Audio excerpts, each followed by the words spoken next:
hoje, a nossa abordagem sobre a área de organização, sistemas e métodos, eu quero focar exatamente quais são as principais funções dessa área de OSM. Como já comentei anteriormente, em muitas empresas, a área de OSM está dentro da área da qualidade, dentro da área de planejamento e muitas vezes dentro da área de informática, na área de tecnologia da informação. Bem, não interessa qual a área, mas faz parte de qualquer função administrativa pensar, vamos falar assim, em organizar uma empresa. E a forma de organizar uma empresa é usando as técnicas de organização, sistemas e métodos, que hoje, cada vez mais, elas estão inseridas dentro dos sistemas de qualidade, do Lean Manufacturing, esse pensamento da lógica, do racional. Então, vamos lá. Uma das primeiras funções da área de organização, sistemas e métodos é estruturar de uma forma harmoniosa os recursos. Isso significa olhar para os recursos humanos, os recursos físicos, os recursos de capital, os recursos de sistema, de uma forma harmoniosa para dar o resultado da organização. O outro foco de quem trabalha com organização, sistemas e métodos é sempre estar observando o seguinte: como que a empresa pode produzir mais em menos tempo, com menos recursos. Sempre tem um olhar racional para fazer com que os recursos sejam mais bem utilizados para dar um resultado organizacional melhor para a própria empresa. Outro foco também da área de OSM é focar na melhoria dos processos. Sempre está sendo verificado. Esse processo pode ser melhorado? Como? Quando eu falo de processo, estou falando de fluxo do trabalho, do fluxo de uma atividade. Olhando dessa forma, um dos olhares é simplificar o trabalho. Como que eu faço uma atividade hoje em 10 passos? Será que eu consigo fazê-la em 7? Será que eu consigo fazê-la em 6 passos?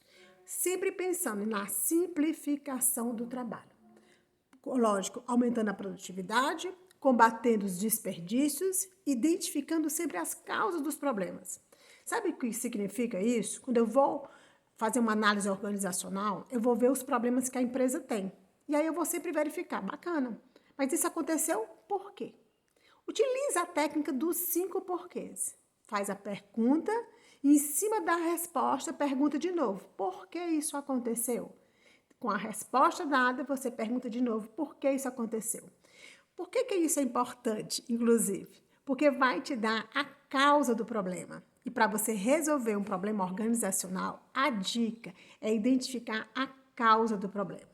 Outra informação importante também nesse processo como um todo é sempre trabalhar com a formação da equipe.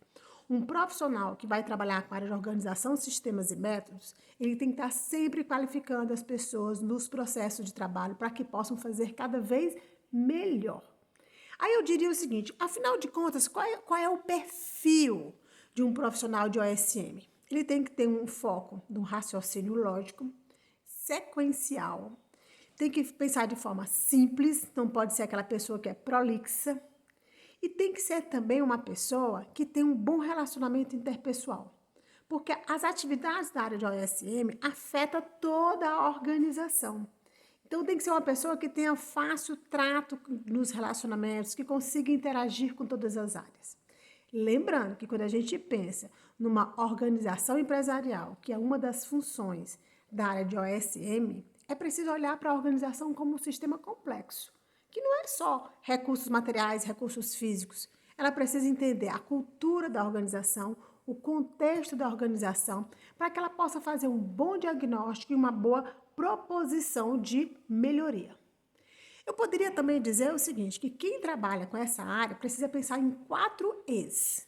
O E da eficiência, o E da eficácia, o E da efetividade e o E da economicidade.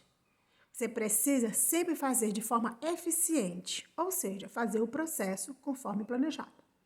Mas tem que ser eficaz, afinal de contas, não adianta ter eficiência se você não tem foco em resultado. Ao mesmo tempo, você tem que fazer o planejado, tem que ter efetividade de fazer acontecer aquilo que estava planejado. E tem que ser com foco de economicidade. Não adianta dar ideias maravilhosas, esdrúxulas para a organização, se ela não vai ter condições financeiras de tocar aquela atividade da organização.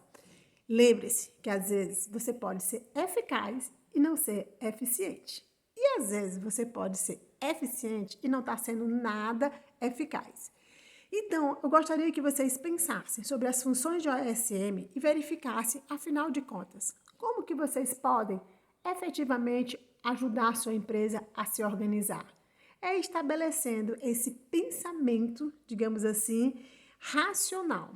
Claro que você vai dizer assim para mim, Sâmia, mas nas organizações as pessoas sentem. Sim, sentem. Mas às vezes, quando você vai trabalhar com combate ao desperdício, quando você vai fazer a racionalização dos recursos, eu vou te falar uma coisa de prática. Muitas vezes você vai lidar com conflitos organizacionais. Então, a pessoa que vai trabalhar com OSM, eu ainda diria o seguinte, que tem que ter um bom perfil, no sentido da pessoa ter autoconhecimento. Aquela pessoa que tem noção de si próprio, porque ela vai ser muito questionada em função das mudanças. Afinal de contas, trabalhar com OSM significa trabalhar com mudança organizacional, mas tendo como pano de fundo a teoria do desenvolvimento organizacional, que significa que toda mudança deve ser planejada e que grandes mudanças, elas levam tempo para acontecer, enquanto pequenas mudanças podem acontecer todos os dias.